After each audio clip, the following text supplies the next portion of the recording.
Okay, quick update on the assignment for this week. I've posted details here. I'm going to walk you through some changes to the code. So if you remember, we were working with this model view controller code for the weather. So we had a weather model here, and we were getting the weather from the Open APIs client. And then we were deserializing it. I've changed this a little bit. We were storing local variables and return this. I changed this to a void so we could just get the weather data. And then the JSON weather string and the weather object have changed slightly, but both of those are now in our weather object as private data. So when we get the data, we're going to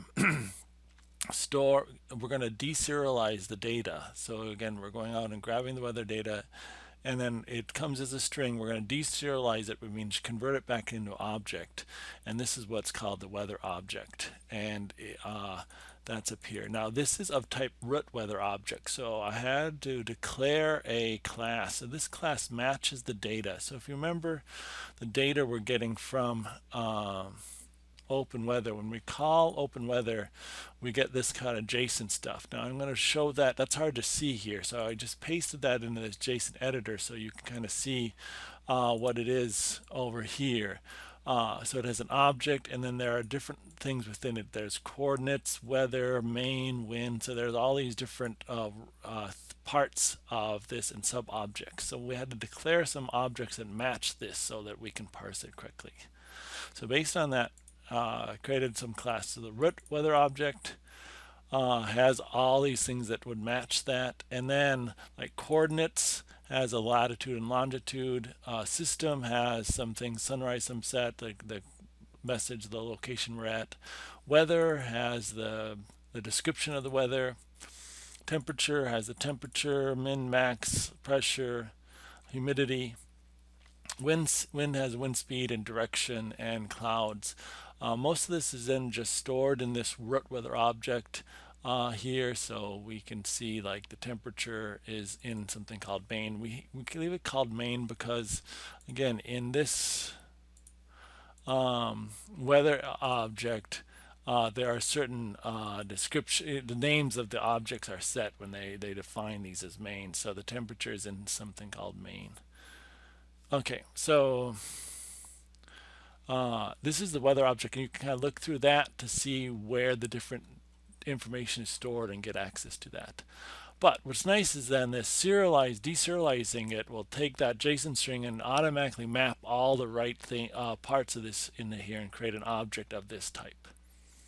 So that's what we have here. Now I added a new method. This is where we were trying to get done in class and we didn't get here. Public double temperature that will get the temperature. And so if I look down in the weather object, there's something called temperatures in something called main, and inside main, inside the temperatures thing, there's something just called temp, and that's the current temperature.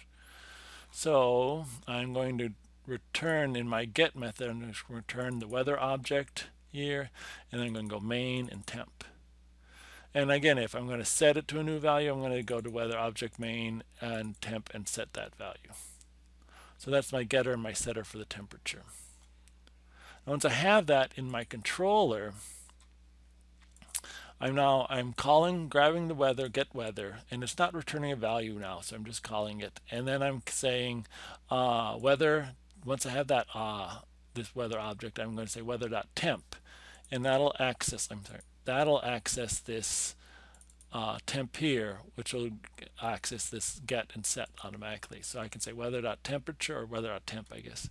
And I'm going to store that information in view data for the view. So I'm going to give it some tag, wrap it up in a bag, give it some tag of temperature, and then stick the current temperature in there, and then go to the view. The view is out here still.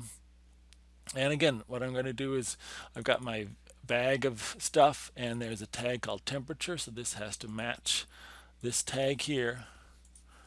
I'm going to say viewbag.temperature to grab the temperature out, and I'm going to store it in a local variable called temp, and then I'm just going to print out the temperature is temp and display it. Now here in the HTML I have to use the @ to access the C# variables. Okay, so now when I run this in Chrome, Since I had the view up, it'll automatically get to weather. Sometimes you'll get this where it just has this, you have to type in weather here to add it in, but it should say the temperature and whatever. Right now, currently its temperature is 59 degrees in Duluth. Okay, so that's what you want to set up and get running. Your job is to add 3 things to this: humidity, wind speed, and weather descriptions. So if you look at this, if I look at this, the wind speed is kept, well, first the humidity is kept with the temperature in the main area.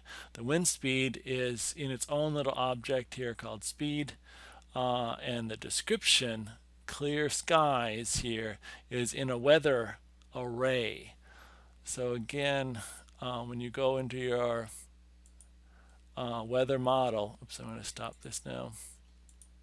Again, you'll need to create some properties for each of those, and then you'll get them from this root weather object. You have to look through this and see. So like the humidity, where's humidity?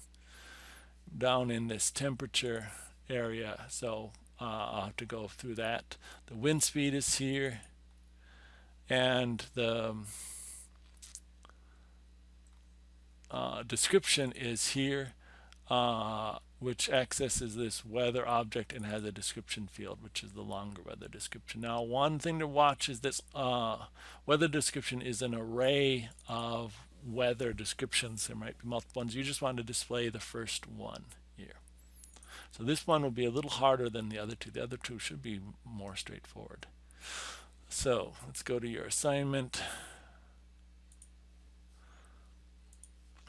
So for humidity, add the property to the data model.